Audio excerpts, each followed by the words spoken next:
yours. Is it? Oh, right.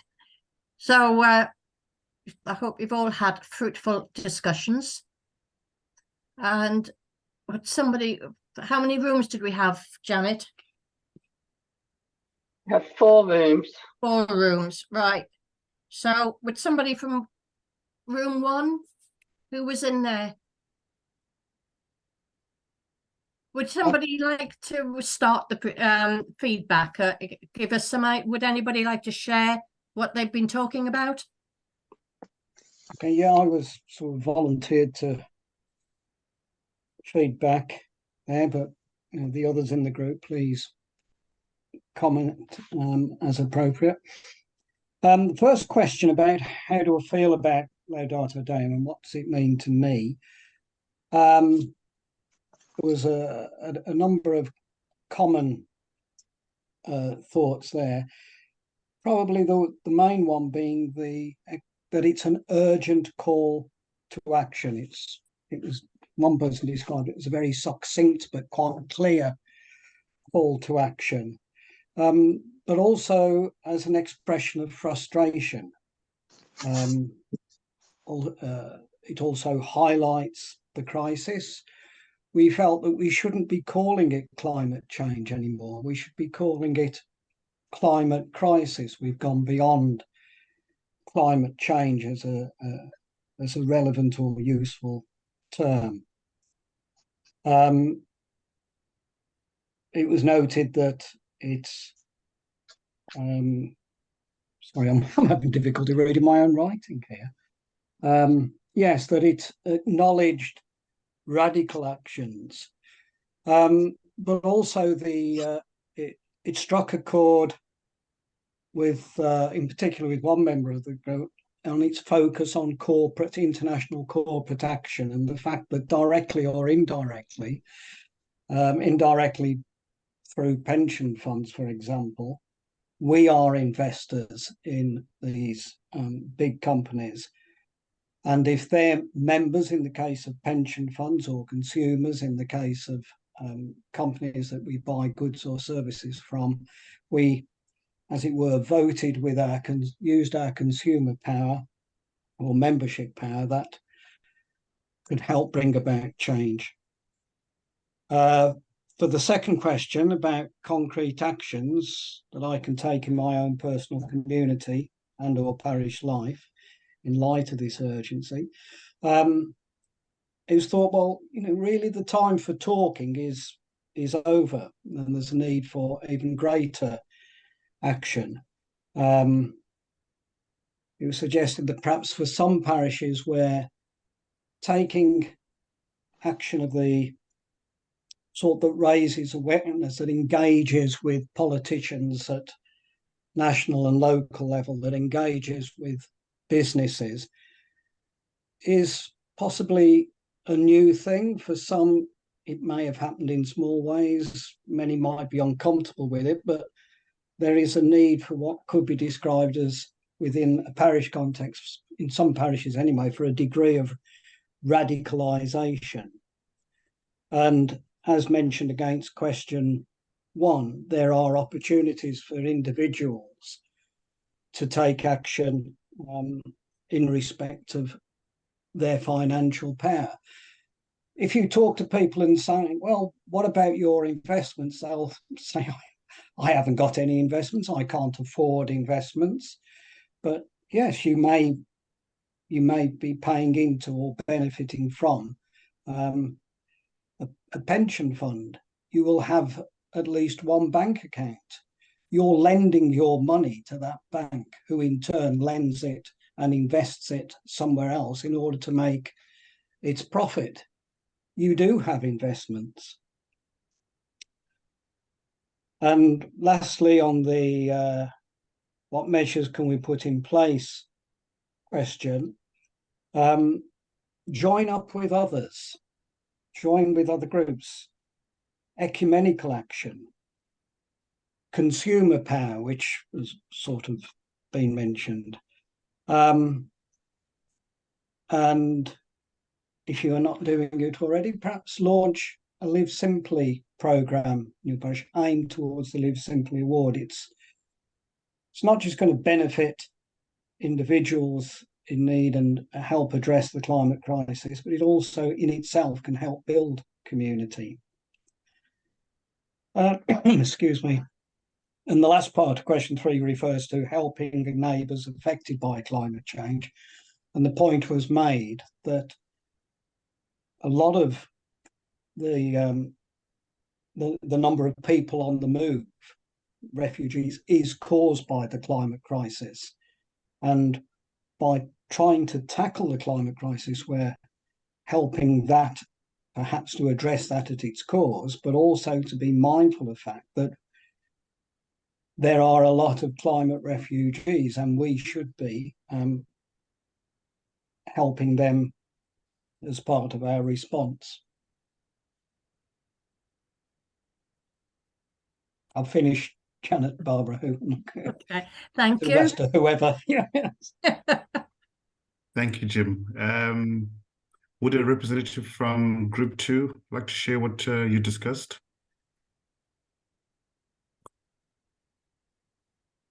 I don't know what group we were in, to be quite frank. I think I didn't see the number when we went into the breakout.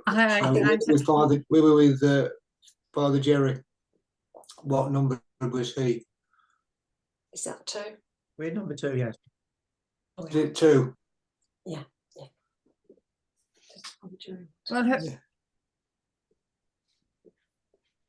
Does anybody in our group wants to say anything? how about James from the Columbians in my group? Would you like to say something about? Yeah, we're a different group, but I don't know what group we are, so we'll be Group 2 then. Why not? Why not? Right.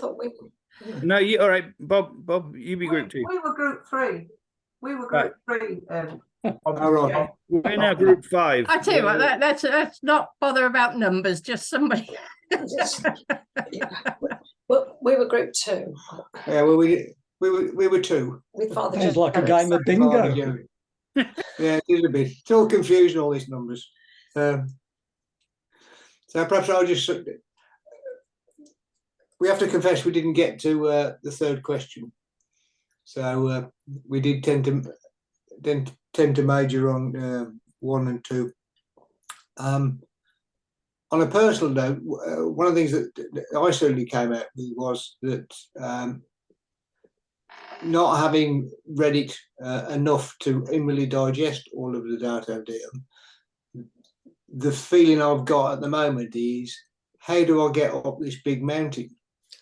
Because we've got a Laudate Si that's been out, and now we've got Laudate Deum reminding us, as one of our groups said, that we need to take action. And I just feel perhaps we've been playing around the edges for a bit. We need to perhaps do something a little bit more and a little bit more joined up. And it was. We felt a bit sad having to be reminded that this is important.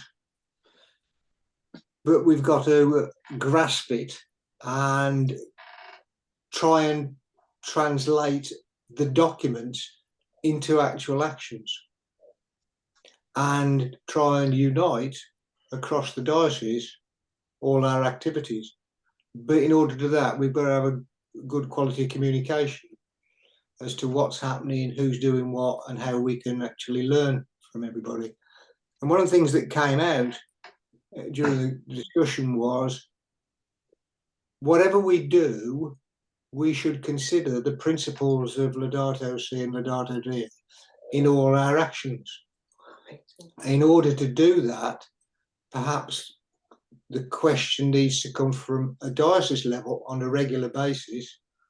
What are you doing? Are you talking about it? Is it part of parish life, or is it something that comes out every so often and we tick the box to say, well, we've just mentioned this? So it's how do we take it to that next level that it becomes sewn into everything that we do? We never came up with any answer to that, but it's a case of we shouldn't we shouldn't be expected to be told what to do from the Archbishop all the while. However, it's quite useful for the Archbishop to actually say, this is what we're doing, this is what I'm doing, what are you doing in relation to X, Y, or Z? And that's the way a lot of the conversation went.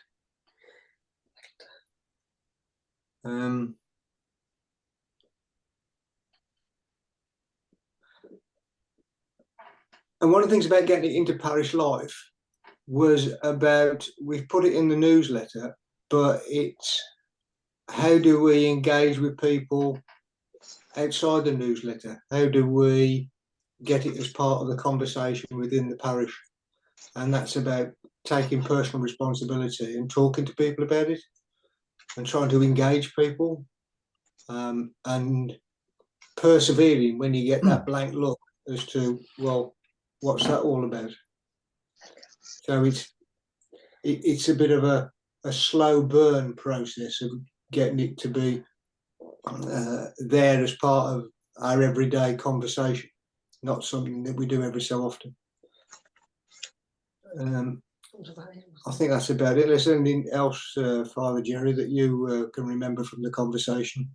No, I think that was a good effort, Bob. Thank you. Right, one of the other groups. James, shall we have your contribution now? Okay, not my contribution, but that of the group. Well, of our group. But I will change it so it's mine, and then I'll just, say what I think. Why not? You can all unmute yourself and disagree with me. So the first question, we kind of felt encouraged by the analysis, particularly about the weakness of international politics, the kind of analysis of not being able to rely upon the technocratic paradigm, the articulation of the importance of ethics over economy, recognition that everything is connected, salvation is communal, and in particular by Pope Francis going to Dubai with this document. We felt very encouraged by all of that. We also used the word dramatic. We thought it was quite a dramatic, kind of really kind of heartfelt document. On question 2, there was a lot of discussion, actually, kind of difference of kind of coming up from the ground, people doing things in their parishes and kind of creating space to do things is not always easy. And then at the same time, a kind of feeling that we needed to be more organized to be more effective. So some of that's been reflected in other conversations. But in particular, it was mentioned showing the letter, the wonderful film from the Laudate Deum movement. The importance of sharing the message, highlighting certain quotes. We talked about pressuring MPs and how important that is as we move towards an election cycle. We talked about the importance of a local response, but then also the opportunities presented by the Synod, God leading us to be fit for mission, recognizing that there's a need for healing and for formation and for building up our strength and understanding, for recognizing the charisms and gifts that we have in the church and in the parishes and across the archdiocese, but then being organized into effective teams, or organizing ourselves into effective teams and acting. And towards the end, I suppose we sort of recognized that, well, I'm not sure if we did, but that it's kind of both ends, that some of us have to act within the spaces we have, and others, there's individual action and there's communal action, and both are important and part of that.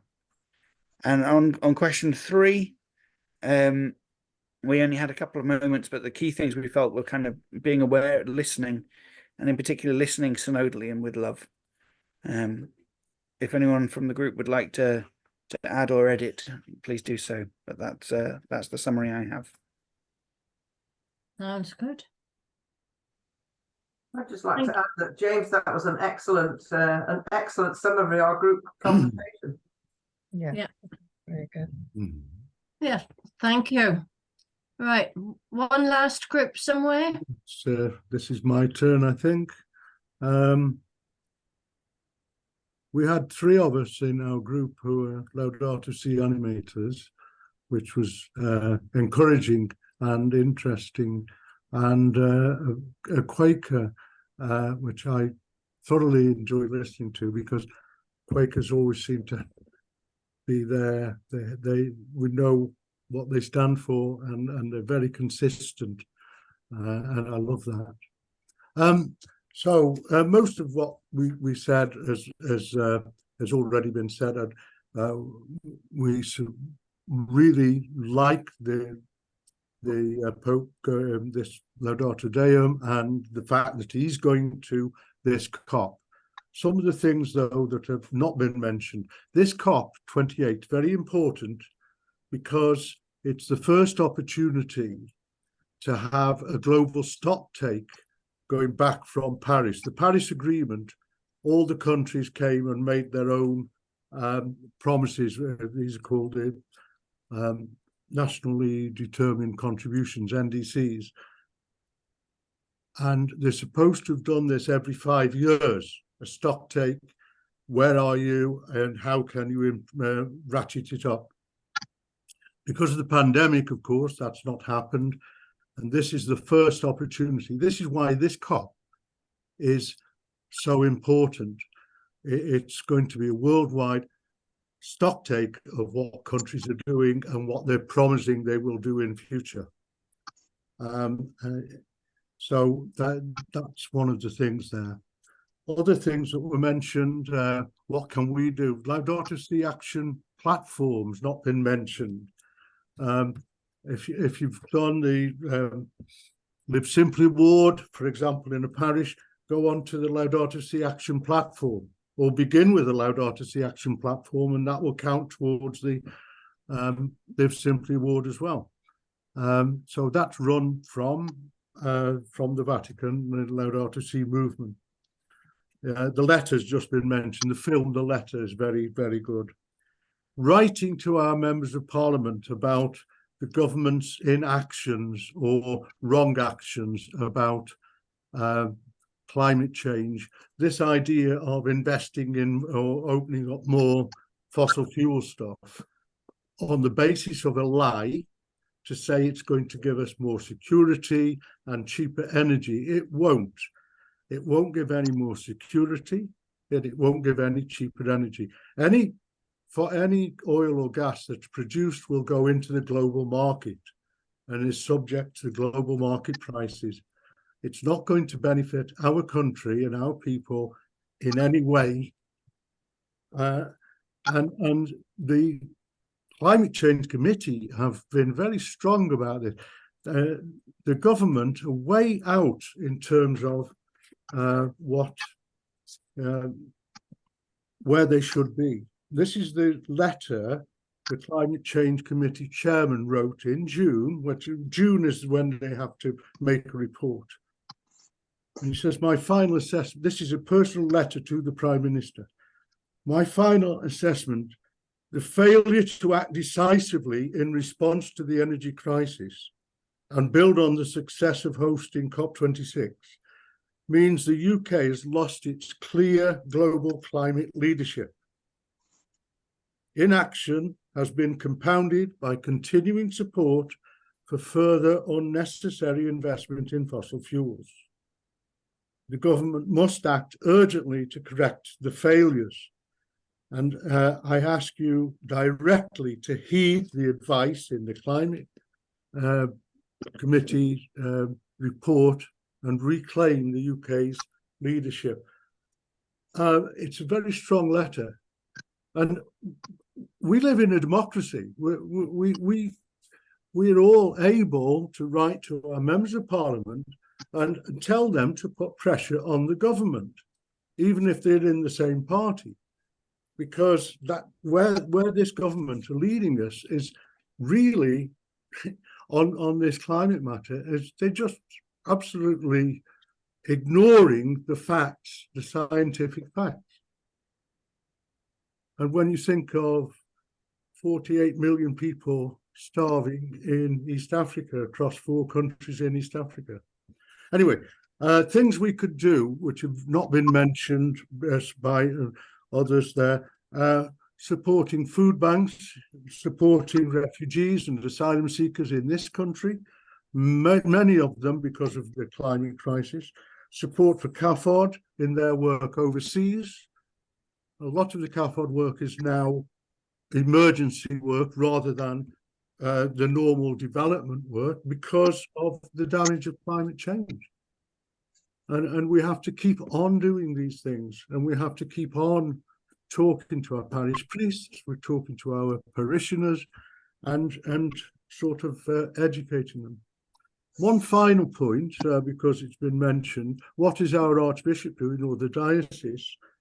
Part of the work of the Justice and Peace Commission we were doing 2 or 3 years ago now has led to that we do have what's called the Climate Action Group in the Archdiocese.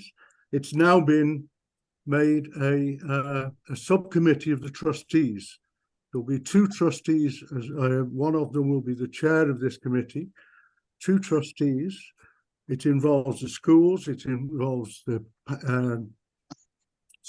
all the building people, the property people are involved, the youth trust people. There are representatives of all aspects of diocesan life on this committee. It's now going to be called the Care for Creation Committee. And very soon, that's the beginning of next month, we'll have another meeting where we'll be looking at certain aims and strategies to achieve those aims. This information will be on the diocesan website. It will be sent to all parishes. Whether it gets through to parishioners, I don't know. But our archdiocese, we are doing quite a lot of positive things. In the scale of the problem, nowhere near enough, but we are hopefully on the right track. Thank you. Sorry, is there anything I've left off in our group, Christopher or Keith, Anna? I think you covered everything there, Phil. Thank you. Okay, thank you all for that. So we seem to have had a varied and quite good conversations in all the various groups, where we've thought about the urgency more than anything, the positivity that's coming out of it.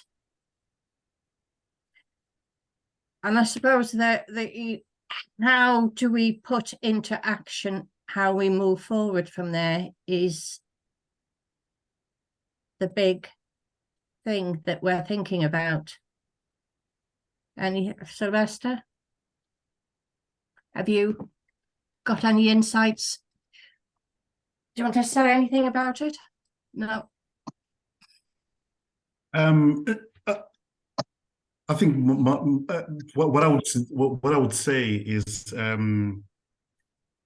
we couldn't express the urgency of the matter any more than is expressed in the exhortation, and the time for action is actually now, and we do need to do less of the talking and more of the action, particularly ourselves as individuals, us within our communities, and also what actions we can, concrete actions we can take within in our archdiocese as well. So it has to go beyond just talking. And I think some of these great points need to be fed where necessary within the archdiocese, so that it's an action that we're all doing together. Well, perhaps considering the urgency, the amount of action that's needed, perhaps there's some thought we could put towards having for a topic on our next forum to kickstart our move forward, so we can see how, perhaps discuss among ourselves how we can move forward in our parishes, how we can work with each other. So what starts off as perhaps as personal or a parish becomes a larger movement, or perhaps just discuss if there is ways of doing it. Any thoughts on that for our next forum? Phil's got his hand raised. Who I can't see, I'm afraid. Go ahead, Phil. Right. This was some actions that we can all be doing. It's not for our next forum, but there will be in the next 12 months or so a general election, and I would encourage everyone in our parishes to attend if there's any, or organise forums in your locality for all your candidates, and put these questions. What's your policy on how are you going to tackle the climate crisis? What steps are you going to do in your whatever? And vote accordingly. And when you find this out, make sure everybody knows about what your candidates are saying. That's something for coming up in the next 12 months. Jim? Okay, thank you. Two suggestions, and the one sort of leads in to the other. Listening to, I mean, I knew a little bit about the creation of what was the old climate action group to the subcommittee of the trustees, but one of the things Phil was saying there was about at the next meeting they're going to be debating and presumably concluding what their priorities and aims will be for action, presumably next year onwards. Whether somebody from that group could address the next forum and we could become aware and perhaps have a dialogue on what those aims are, understanding them and helping to move them forward. Secondly, and I have to admit from my point of view, I would make this more important, is perhaps thinking in terms of ecumenical action. Yeah. Hustings in the build-up to the next general election have been mentioned. In our town, the Council of Churches Together organise hustings each time there is a general election.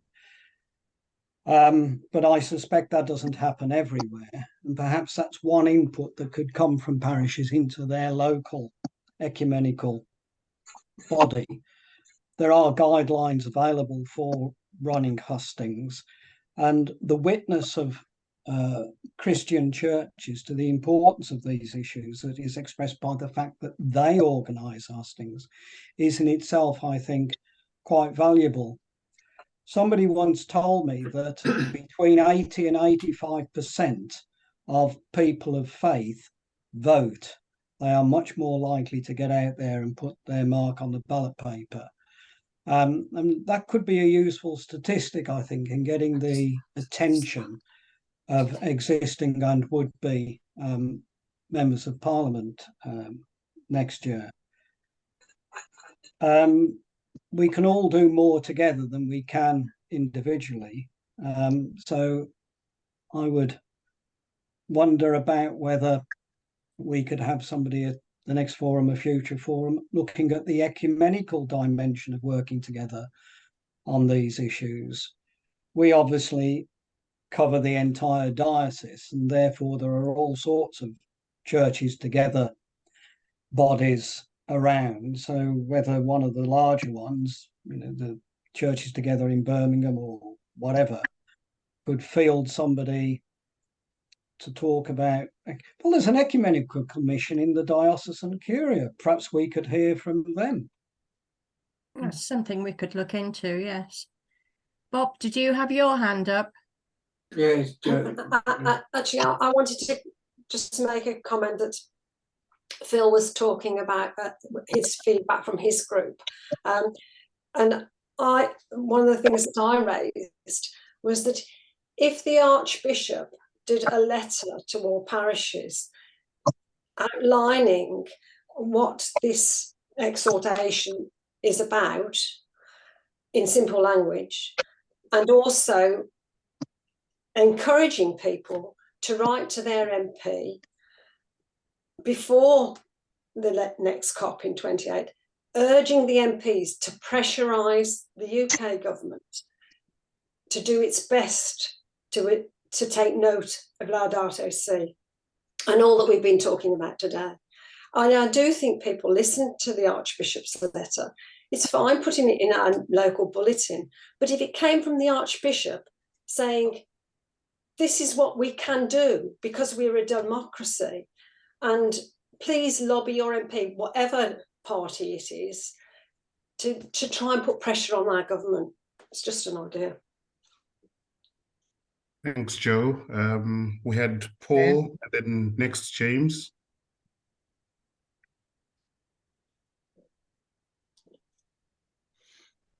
Right, you want me to go next, Sylvester? Yes, please. Okay.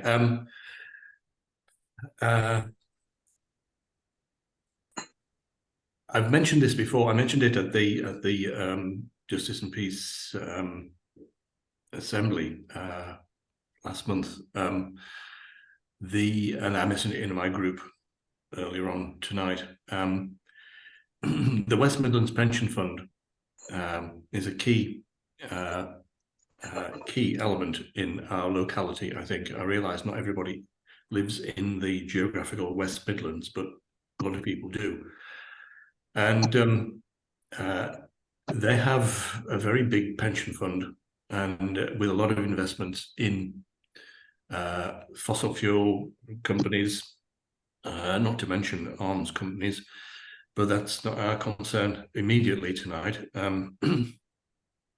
They have a next meeting on December the 13th, Wednesday, December the 13th at 10 a.m. in Wolverhampton. I shall be there. It's open to the public, but you may not speak, but you can observe and possibly lobby councillors before and after. Otherwise, you might like to try and find out, if you live in the West Midlands, who your representative on that board of trustees for the West Midlands Pension Fund is. If you don't know how to do that, get in touch with me and I'll help you. And thirdly, I do have some experience of working ecumenically on this matter over the last few months in Coventry. And if you wanted me to speak about that in your meeting that Barbara's just been referring to, I'd be very happy to make a contribution. Thank you. And James, you wanted a word? Yeah, thank you. I'm trying to put on a coach to go down to the COP28 Day of Action in London. So Pope Francis is going to Dubai. Perhaps some of us can get to London and join the protests there. It is on the 9th of December. I will put a link in the chat now. The deadline is tomorrow. I've been pushing this for about a week. So far, I've only got 13 people on the coach. So it won't work with 13 people. So if I get 49 people, then it's £20 a head. So if I don't get enough people by tomorrow afternoon, I will be booking my train tickets and emailing all those people saying you might have to make your own way. The other thing I thought I would mention briefly is the Columbians. We're currently running a competition for 13 to 18-year-olds about biodiversity loss. There it is, the website for that. It is top prize £500, and it's a rather wonderful competition because it kind of gets young people's voice about these things. But also we're trying to gather the stuff for use in advocacy around the other COP process around biodiversity loss. So if you are in contact with schools or young people, please tell them about that competition. Okay. Thank you. Thank you. Jackie, your hand is up. Yes, I just wanted to say to James that he might have some luck if he tries through the Extinction Rebellion group. We've got an Extinction Rebellion group in Stourbridge, and they're very active in joining these things and getting on coaches and going to places about various things. So you know, if you send an email, there might be people interested in joining the coach to go up to COP28, the COP28 gathering. I think you're probably right, but my dream was that we'd have a Catholic group from Yes, I know. Yeah, you know, like they did say that they were not very impressed with the Christian response to the things that they did. They'd only ever have one or two. But I was in contact with a lady that I met at the assembly from Bromsgrove, who's in Christian Climate Action. And she's just been to Telford, I think, for a demonstration there. But you know, there are other groups that are demonstrating. Yeah, we joined the big one, the big thing, the last big climate protests in Westminster, where CAFOD and XR worked together for the first time, which was really interesting. And we actually had a Catholic mass in Parliament Square as part of that. So that there is definitely a growing sense of Christian activism around this. Yeah. Anyway, the only thing that disappoints me, I find difficult, is that the Extinction Rebellion always say in their letters and their communications, with love and rage. And I'm not, I can see righteous indignation or even anger, but rage I find very difficult. And I'm not sure about this side of things. Right. Thank you very much for all that. Any more comments from anyone? Well, I think we've heard quite a lot to sort of go away and think about. And thank you very much for your input. Janet, have you got any news or anything you want to say? No, I was just going to reiterate what James had said about the coach, and that the date of the next one is the 23rd of January. So does anybody want to, you know, sort out, as you said, a topic for that? I don't know if Father Jerry wants to say anything. Well, I was just thinking one of the big things at the moment is Gaza and peace in the Holy Land and all that, whether we ought to pay some attention to that. I know Paul, the group in Coventry, a very, very powerful letter they brought out about that, which I was very, very touched by, very, very good letter. So whether we could share and follow on about that, it's just a thought anyway. It's something that is very important that we could that we maybe could pay attention. We don't know where things will be at, you know, the end of January, but it's still an ongoing challenge about justice and peace there. And we've got people from Pax Christi connected to us, which perhaps help us with that. Is it Keith wants to say something? Yes, I was just thinking about your trying to make a bigger group, and you talked about an ecumenical group. Could that not be extended to an interfaith group? The other thing that's been worrying me quite a lot about the whole of this evening is the addressing the sort of international organization. Presumably that's got to be somewhere at the United Nations, and I'm not sure how you go about setting up that group and how that would be organized, who would organize, and how would it come about. I just don't know, but I just leave you with that thought. Thank you. Well, I think we're running out of time. Any more views? I think it's given us all, anyway, certainly given the Justice and Peace Commission something to think about for our next meeting and ways of moving forward. So I think we need to sort of close it here, unless there's any more comments. Shall we finish off with a prayer for Sylvester? Yes, thank you. Our final prayer is a Laudate Deum prayer, and it was written by Catherine Gorman from CAFOD. Do bear with me as I try and share the screen.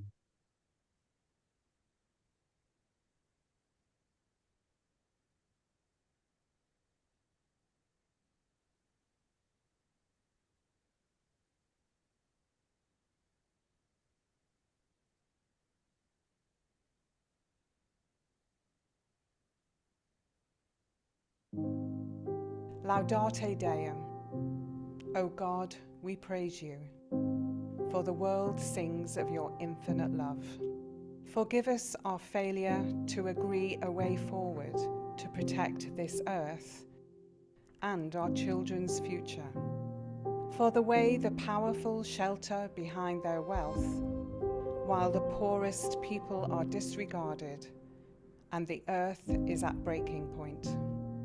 Guide our leaders to set aside their own interests in the interest of us all, and grant us all the courage to turn our concern into change.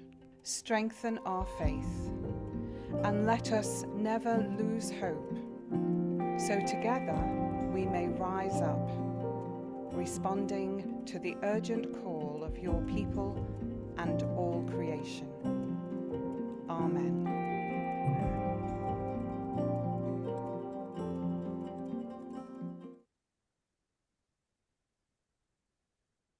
Amen. So,